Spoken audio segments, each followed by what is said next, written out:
नमस्कार, वोट यात्रा में आपका स्वागत है। हम फूलपुर की जनता के साथ हैं, जहां 25 मई को मतदान होना है, जहां गठबंधन के प्रत्याशी अमरनाथ मौर्य जी हैं और प्रवीण पटेल जी भारतीय जनता पार्टी से हैं। यहां की जनता से जानेंगे क्या माहौल है फूलपुर में, कोई विकास हुआ। 5 साल तक सरकार रही जिसमें भारतीय जनता पार्टी की केसरी पटेल प्रत्याशी थी। कभी यहाँ आए या आज तक उनको हम लोगों ने देखा ही नहीं, हो सकता शायद पहचानते भी नहीं हैं। कभी नहीं आई इस क्षेत्र में, और ना कोई उनके द्वारा कोई विकास किया गया है। इस क्षेत्र में उनके द्वारा कोई विकास नहीं किया गया है। ये सीट रही, कहा जाता है कि इस सीट पे विधानसभा के चुनाव को लेके देख लें तो कभी अतीक अहमद भी यहाँ से चुनाव लड़ते थे और लड़े, और तमाम बड़े नेता बाहुबली यहाँ से चुनाव लड़े। तो उस समय के समीकरण में जो काम हुए उसके बाद के काम में क्या नहीं, उस वक्त जो काम हुआ वो काम हुआ। इस वक्त जो है भाई, हमारे क्षेत्र में तो कोई काम ही नहीं हुआ है भाई। ये मुस्लिम बाहुल क्षेत्र है, यहाँ ना कोई वोट मांगने आया। बीजेपी कोई कैंडिडेट कभी यहाँ वोट भी नहीं मांगने आया है, और ना यहाँ विकास की बात हुई।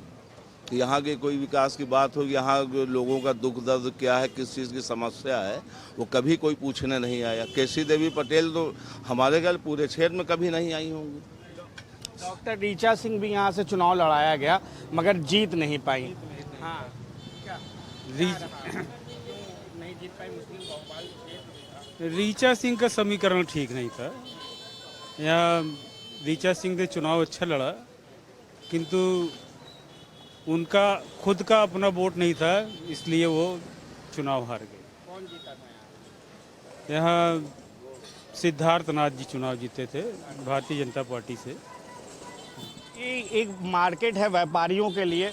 भारतीय जनता पार्टी कहती है कि व्यापारियों के लिए हमने बहुत कुछ किया, व्यापारियों के कर को भी हमने माफ़ किया, और व्यापार जो करते थे वो ईजिली करते थे। व्यापारियों को, आप सभी लोग व्यापारी हैं, तो इस सरकार को व्यापार के लिए कैसे देखते हैं? व्यापार में हम लोगों को कोई वो नहीं किया, और न कोई छूट मिली। जीएसटी 18% लगा दिया गया, उसमें लोग और परेशान हो गए। बिजनेस एकदम बैठता चला गया। इस बार के मुद्दे क्या है? आप भी लोग हैं, क्या मुद्दे हैं इस बार के? किन मुद्दों को लेके चुनाव? भारतीय जनता पार्टी कह रही है कि बेरोजगारी हमने खत्म की, रोजगार दिया, और एक तरफ राहुल गांधी कह रहे हैं न्याय की गारंटी रोजगारी की। किस तरह? भारतीय जनता पार्टी का एक अपना बयान आता रहता है, और धरातल पर अगर देखा जाए तो भारतीय जनता पार्टी ने कोई ऐसा काम नहीं किया। और जाहिर से बात है, बेरोजगारी की समस्या तो पूरा हिंदुस्तान के अंदर जो है वो शिक्षित लोगों से ही बेहतर कौन जान सकता है जो इसके भुक्तभोगी हैं। और दूसरी बात यह है कि मजदूर तबका भी उसमें आता है, लेबर वर्ग भी इसमें परेशान है। अब ये अपनी उपलब्धि गिनाते हैं 5 किलो राशन की, जो कि देश आज़ाद होने के बाद से कांग्रेस ने इस नीति को लागू किया। अब मोदी जी उस पर अपने क्रेडिट भुंजा रहे हैं, उसी के बेस पे इतना बड़ा चुनाव लड़ रहे हैं कि 400 पार का उन्होंने नारा दे दिया। ये तो जुमलेबाजी का खेल है सारा उनका। और सच्चाई ये है कि अगर विकास की बात किया जाए शहर चाइल तो फूलपुर से, तो इसके पीछे भी भारतीय जनता पार्टी के 2 कार्यकाल हुए हैं। पूरे शहर के अंदर, मैं जहाँ तक मेरी समझ है और मैं जानता हूँ, तो खुला चैलेंज है भारतीय जनता पार्टी के नुमाइंदों से कि आकर देखें और एक भी विकास कार्य को वो दिखा दें। नहीं, जो माफिया तो उन्हीं को उन्होंने मिलाया ना, किसी दूसरों को तो नहीं मिलाया। बाकी जो भी हमारे संवाददाता देंगे, ये हमारे बड़े भाई हैं जावेद भाई फनकार साहब, जो इलाहाबाद के मानी जानी हस्तियों में भी हैं। अब आप इनसे जो भी पूछ सकते हैं तो इंटरव्यू देंगे। देखिए, हमसे सवाल चॉइस का करिए। पुराने समीकरण देखा जाए, नहीं, हमसे चॉइस की बात करिए। इस वक्त हम अंधे हैं और कोई पार्टी नहीं दिख रही सिवाय इंडी के। बाकी और कोई सवाल न करिए। बस राहुल गांधी, उसके बाद हम अंधे, कुछ नहीं दिख रहा है। वो साथ में इंडी के साथ जितने हैं हम उन्हीं को देख रहे हैं, बाकी हम अंधे हैं। वो कह रहे हैं वो जो गारंटी वो कोई गारंटी नहीं, हम गारंटी दे रहे हैं। हम गारंटी दे रहे हैं कि सिर्फ इंडी आ जाए, बाकी हमारी आंख से कुछ नहीं दिख रहा है। इसलिए अंधकार इतना फैला दिया इस पार्टी ने कि और कुछ तरफ कुछ भी नहीं दिखाई दे रहा है। तो राहुल गांधी के काम 5 गिनाइए, जो योजना कह रहे हैं, भाषण सारा सब कुछ नहीं दिया हुआ। इससे पहले भारत का फाफा में होता क्या, जो बताते हैं हमने ये कर दिया वो कर दिया। जो प्रधानमंत्री जिस पीरियड में रहेगा, जो एडवांस नीति रहेगी वही करेगा। उनके टाइम पे ट्रैक्टर था, ऐसे वो क्या नाम है पीएसी वाली राइफल थी, उस जमाने में जंग लड़ी गई। आज सब एडवांस वो आ गई, कल मोदी हटेंगे, इससे एडवांस चीज़ें आ जाएंगी। तो ये ना बताएं कि हमने क्या किया, पिछले ने क्या किया है। 5 किलो राशन दे रहे हैं, 5 किलो राशन दे रहे हैं, और क्या दे रहे हैं? 5 किलो हैं? दे रहे हैं। हमसे 10 किलो लेने हट जाए। 10 किलो तो राष्ट्रीय नहीं, हमसे 15 किलो लेने सरकार हट जाए, हम सबको देंगे। तो सरकार ऐसे तो हट नहीं सकती। हाँ, तो भी हटेगी जैसे हटेगी। आप वोटरों नहीं, वोटरों का रुझान ये है। देखिए, सवाल इस बात के कि मोदी जो है वो निष्पक्षता से चुनाव न लड़ ही रहे हैं। न तो हिंदुस्तान के अंदर, जहाँ तक मेरी समस्या ये है कि विकास के मुद्दे पर चुनाव हो ही रहा है। ये डिवाइड एंड रूल वाला चुनाव लड़ रही है भारतीय जनता पार्टी। ये जो लोग समझदार हैं उनकी इस नीतियों को जानते हैं, और भारतीय जनता पार्टी के पास इसके अलावा कोई दूसरी बातें नहीं हैं। और इस तरह की बयानबाजी उनके आए दिन जो है मीडिया के जरिए से जो लोगों को देखने को मिल ही जाती है। और रही बात राहुल, ये फूलपुर विधानसभा है। ये विधानसभा भी जो है क्या कहते हैं शहर पश्चिमी है, जो कि अतीक अहमद का गढ़ रहा है। और रही बात कि उन्होंने माफिया को मिटा दिया, और ये बात मालूम होना चाहिए कि अतीक अहमद भी इसी फूलपुर से जो है चुनाव लड़े और भारी मतों से जीत कर आए, और उन्होंने काम को किया जो उनको मिला था उस टाइम की सरकार में। और देखा जाए तो उसका 1% भी भारतीय जनता पार्टी का कोई नुमाइंदा जो है 15 साल के दौर में कोई कार्य नहीं कर पाए, चाहे वो कपिल मुनि करवरिया चुन के आए हों, या केसरी देवी पटेल चुन के आई हों, या केशव प्रसाद रहे हों, या और भी कोई भी रहा हो। और रही बात शहर पश्चिमी से लेकर शहर के अंदर जो मुस्लिम बहुल जितने इलाके हैं, उनमें कभी भी भारतीय जनता पार्टी कोई नुमाइंदा ना आता है, ना कोई काम करता है, ना यहाँ के लोगों को किसी के पास जाने की ज़रूरत महसूस होती है, क्योंकि वो जानते ही है कि बदले की राजनीति की भावनाओं से ये चुनाव लड़के आदमी जीत के आया, वो काम ही क्या करेगा।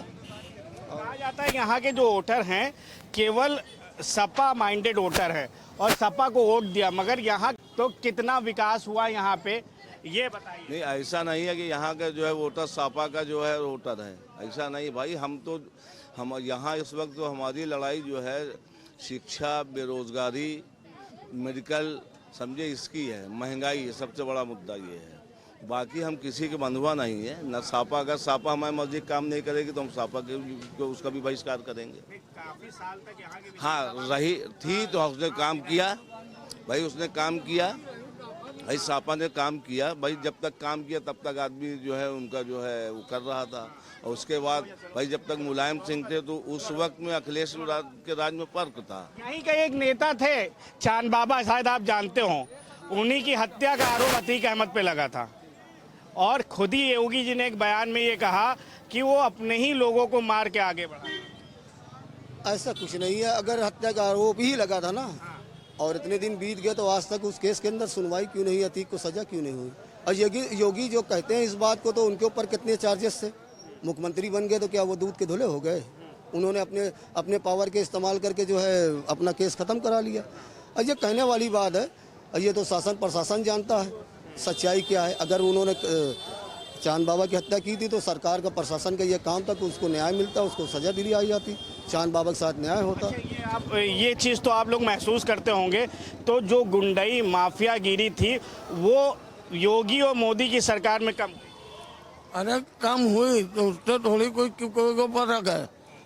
कम हुई ठीक है, अब वो तो उनके आदमी तो गुंडई कर रहे हैं, वोट नहीं देने दे रहे हैं। जहाँ वोट पड़ रहा है वहाँ वोटरों को वोट नहीं देने दे रहे हैं, उनको मारा जा रहा, भगाया जा रहा है, मशीन खराब करी जा रही है। तो ये क्या है?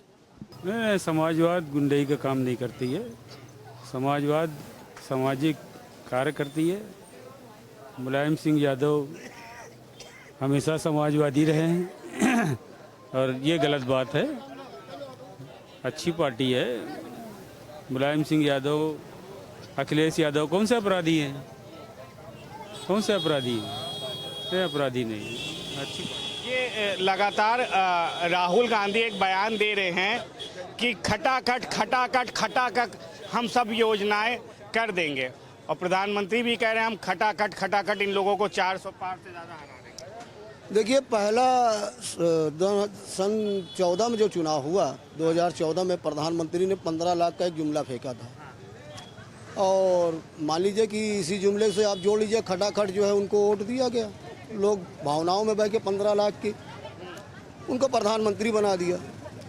दोबारा वो सरकार में आए तो उन्होंने भी बहुत सी बातें कही थी कि विकास की, और कुछ हद तक लोगों को दिया, कुछ हद तक के मतलब ये है कि गिनती में चीज़ें नज़रे में आ जाएं तो धोखा देने में आसान बात हो जाती है। अब राहुल अगर कर रहे हैं तो जो अभी तेलंगाना या कर्नाटक के अंदर जो कांग्रेस ने वादा किया उसको पूर्ण रूप से करती हुई दिख रही है, रखा है, तो उसका एक ही जरिया है कि आवाम को किसी न किसी सूरत से जो है उन योजनाओं का फ़ायदा ज़्यादा से ज़्यादा पहुँचे ताकि लोगों की परेशानियाँ दिक्कतें दूर हों। इसलिए खटाखट का नारा दिया है, जो कि मैं सोचता हूँ कि बेहतर है, होना चाहिए। कल मोदी जी ने कहा कि मुस्लिम हमारा विरोधी नहीं है। मैं सऊदीया जाता हूँ, गल्फ कंट्री जाता हूँ, वहाँ के जो मुस्लिम अमीर लोग हैं वो इंडिया में आके योगा सीखते हैं, और जो यहाँ के मुसलमान कम पढ़े लिखे हैं वो हर चीज़ धर्म से जोड़ देते हैं।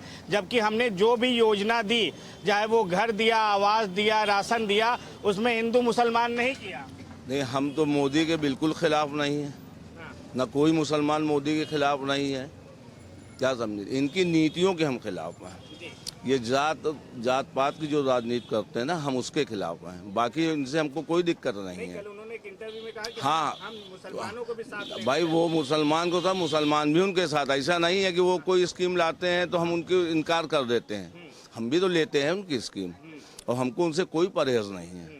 लेकिन इनकी जो नीति है हिंदू मुसलमान की, हम उसका विरोध करते हैं। जो समीकरण चल रहा है चुनाव का, क्योंकि ये गढ़ीसराय नखास कोना एक गढ़ माना जाता है समाजवादी पार्टी का, तो 2019 में मोदी मैं था, इस बार 2024 में क्या देखते हैं कि जनता इस बार के चुनाव में पब्लिक शांत है। मोदी मैं नहीं है, मोदी की लहर नहीं है, मोदी लहर नहीं है।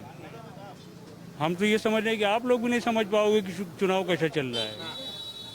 हमारी समझ से तो ये है कि पत्रकार भी नहीं समझ पा रहा है कि ये चुनाव कैसा हो रहा है। पब्लिक शांत है, पता ही नहीं चल रहा है। 4 चरण का 5 चरण का चुनाव हो गया, अभी तक पता ही नहीं चल रहा है कि चुनाव भी हो रहा है देश में। एक और लास्ट क्वेश्चन लेंगे, आम जनता की राय। इस बार का चुनाव किस तरह से आप देखते हैं? 25 को यहाँ पे मतदान होना है। इलाहाबाद प्रयागराज एक तरफ सीट है, एक तरफ फूलपुर है, और कौशाम्बी भी यहाँ से जुड़ा हुआ है। कहीं ना कहीं कई हिस्से आते हैं। तो ये जो सीटें हैं इधर की, आज बड़ी बैठक की केशव प्रसाद मौर्य ने यहाँ पे ये सीटों को लेके, क्योंकि मौर्य बड़ी मजबूती से चुनाव लड़ रहे हैं। देखिए, सच्चाई है कि मेहनत तो सभी करते हैं, और उनको एक विश्वास बना हुआ है ज़रूर। लेकिन आवाम जो है, अगर आप आवाम से बात करेंगे तो वो बदलाव चाहती है, इस महंगाई से, इस बेरोजगारी से, समझ रहे हैं आप। और जो अब आवाम त्रस्त हो गई है, बैठकों से चुनाव नहीं लड़ा जाता। चुनाव इंसान वहाँ से जीतता है जहाँ तक कि आप आवाम की जिसके वोट से आप सरकार बना रहे हैं, आप उनको राहत दें।